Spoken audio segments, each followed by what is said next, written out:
in the name of God, the most compassionate, the most merciful. Welcome to Islamophobia for Dummies, the step-by-step guide to seeing how ridiculous Islamophobia really is. Bismillah ar-Rahman ar-Rahim. We usually try to show some humor when answering Islamophobia, but the information we're presenting today is grave and extremely serious. In our Fitna Wilders videos, we presented the Islamic perspective of terrorism, and today we'll be addressing the realities of the war on terror. I'm proud of my service, but I am against the war in Iraq. If every soldier comes home and they just say that they're glad to be home, then no one's going to know the truth about what's going on in Iraq.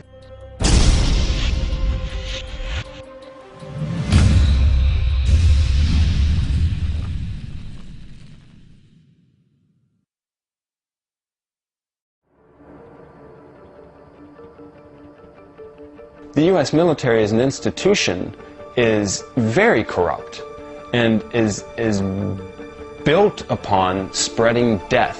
To me, the idea of having a force like the U.S. Army participating in nation building is just asinine. I mean, we're nation destroyers. That's what we're trained to do. We were all congratulated after we had our first kills. My company commander personally congratulated me. This is the same individual who has stated that whoever gets their first kill by stabbing them to death will get a 4-day pass when we return from Iraq. I've heard numerous circumstances of civilians getting killed, and then soldiers and Marines subsequently placing weapons on their bodies or placing wire on them. Army Private First Class Lavina Johnson would have turned 23 this month, but 3 years ago, the African-American teenager from Missouri was found dead in Bladderach, just a few weeks short of her 20th birthday. Her body was found in a tent belonging to the private military contractor Kellogg Brown & Root. She'd abrasions all over her body, a broken nose, a black eye, burned hands, loose teeth, acid burns on her genitals, a bullet hole in her head. The Army labeled Lavina Johnson's death a suicide. They told her parents she died of self-inflicted non-combat injuries. What was like being a guard there? Guarded, Yeah. As far as I'm concerned, they're all guilty. You know what? They should have kicked Saddam out themselves. Instead, we're there doing the fucking job. Fuck them, dude. Anyone with a fucking rag on their head is fair game. The girl was probably like 15 years old. See it, right? Well, hadn't been touched yet. She was fucking prime. Oh. So, guys, he started pimping her out for $50 a shot. I think at the end of the day, he made like $500 before she hung herself. Really? 4 soldiers walked through the trees and approached this house. Here, according to specialist James Barker's statement, he and another soldier took it in turns to rape the 14-year-old girl. In another room, the girl's parents and 5-year-old sister were shot dead. Barker's statement said after Green had killed the 2 adults and the little girl, he came into the room where the teenager was being sexually assaulted. He had an AK-47 rifle in his hand. He said, "They're all dead. I killed them." He put the weapon down, raped the 14-year-old, and then shot her dead too. Before they left, they poured kerosene over the girl's body and set it alight. They returned to their checkpoint, and Barker said he grilled some chicken wings. 4 years ago, at the age of 19, Ms. Jamie Lee Jones signed a contract to become an employee of KBR, then a Halliburton subsidiary. Ms. Jones arrived in Iraq in July of 2005 and was housed in barracks with 400 men and only a few women. 4 days after her arrival, Ms. Jones was drugged and gang raped. After Ms. Jones reported the rape to her supervisors, she was locked in a shipping container with an armed guard and prohibited any contact with the outside world. They locked her in a container.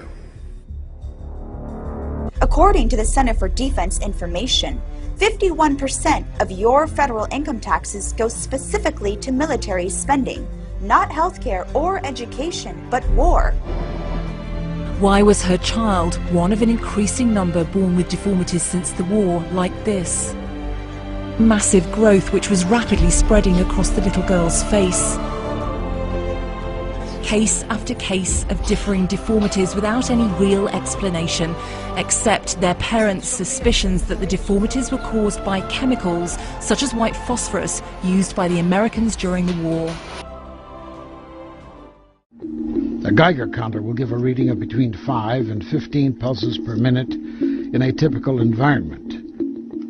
This depleted uranium round will trigger 10,000 pulses in about 40 seconds. This type of ammunition is radioactive because it is made of nuclear waste, and its toxicity reveals itself as soon as particles are inhaled or ingested. Cancer and birth defects are the most common side effects. In particular this evening, this is for one of my cousins who lived in Baghdad. He's 21 years old and he's dying from brain cancer. And in my mind, I cannot rule out that this was not our use of depleted uranium that has contributed to this. I speak to you today on behalf of relatives on my mother's side, Ashkenazi Jews who fled their homeland of Austria during Hitler's Anschluss. It is for them that we say never again. I speak to you today on behalf of relatives on my father's side, who are not living but dying under the occupation of this administration's deadly foray in Iraq. From the lack of security, to the lack of basic supplies, to the lack of electricity, to the lack of potable water, to the lack of jobs, to the lack of reconstruction, to the lack of life, liberty, and the pursuit of happiness, they are much worse off now than before we invaded. Never again should apply to them too. That's right.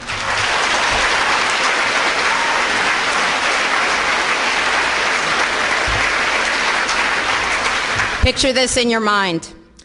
A humanitarian worker in Baghdad is quoted as recalling the scene after a bomb blast. I saw a 4-year-old boy sitting beside his mother's body, which had been decapitated by the explosion. He was talking to her, asking her what had happened. There is no respite for Iraqis from the suffering inflicted by American weaponry and American racism. During the first Gulf War, destruction of Iraq's electrical grids incapacitated the medical system, what had been a first-class range of facilities known as the jewel of the Arab world. After January 1991, primary health care and preventative services ceased to exist, and with economic sanctions, there were critical shortages of food and life-saving drugs and equipment. Cholera became endemic in Iraq. Easily treatable diseases such as respiratory infections and diarrhea accounted for 70% of the deaths of children under 5 years old. This calamity was the tragic state of Iraqi society when the illegal shock and awe invasion came, and with it a vastly increased number of patients. With the dissolution of law and order after our invasion came the looting of Iraq's hospitals. Today, lack of security delays the delivery of supplies, and no money is being distributed from the U.S.-operated Ministry of Health. 68% of Iraqis lack access to safe drinking water. 81% are without proper sewerage. And the segments of the population who suffer the most whenever there is no law and order are women and children. Women have all but disappeared from their roles in the workforce. Once contributors to Iraqi society as teachers, judges, lawyers, doctors, engineers, traffic police, and more. The threat of violence and kidnapping now imprisons many women in their homes. But even there, they are not safe from the terrorism of daily house raids by American soldiers and their subordinate Iraqi police.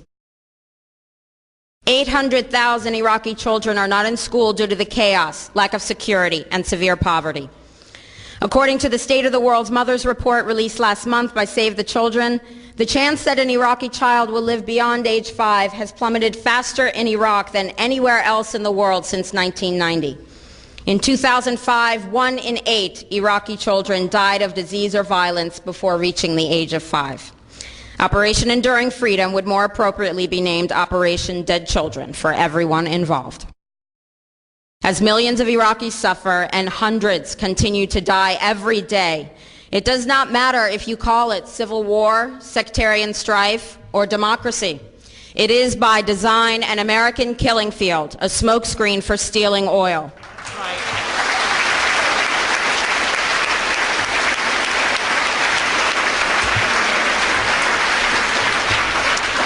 Here at home, if we don't care about the welfare of returning veterans who make up 1/3 of our homeless population, how do we expect to care about the welfare of now over 4 million Iraqi refugees? If we're not caring for the physically and emotionally disabled soldiers at Walter Reed Army Hospital and the more than 200,000 veterans of this, our latest Holocaust, seeking care through the VA system, how do we expect to care about dead and dying Iraqis? If we don't care what happens to American women assaulted and humiliated by their brothers in arms, how do we expect to care about 14-year-old Abir Hamza, raped, slain, and set on fire after her family was murdered by our men in uniform? Iraq and Afghanistan veterans gathered in Maryland this past weekend to testify at Winter Soldier. War veterans spoke of free fire zones, the shootings and beatings of innocent civilians, racism at the highest levels of the military, sexual harassment and assault within the military, and the torturing of prisoners. Although Winter Soldier was held just outside the nation's capital, it was almost entirely ignored by the American corporate media. A search on the Lexis database found no major television network or cable news network even mentioned Winter Soldier. Neither did the New York Times, Wall Street Journal, Los Angeles Times, or most other major newspapers in the country. This just goes to show you that everyone sitting up here has these stories, and there's been over 1 million troops that have gone in and out of Iraq. There's a term, once a Marine, always a Marine, but there's also the term, eat the apple, F the Corps. I don't work for you no more. We have an obligation to every last victim of this illegal aggression because all of this carnage has been done in our name. Since World War II, 90% of the casualties of war are unarmed civilians, a third of them children. Our victims have done nothing to us. From Palestine to Afghanistan to Iraq to Somalia to wherever our next target may be, their murders are not collateral damage. They are the nature of modern warfare.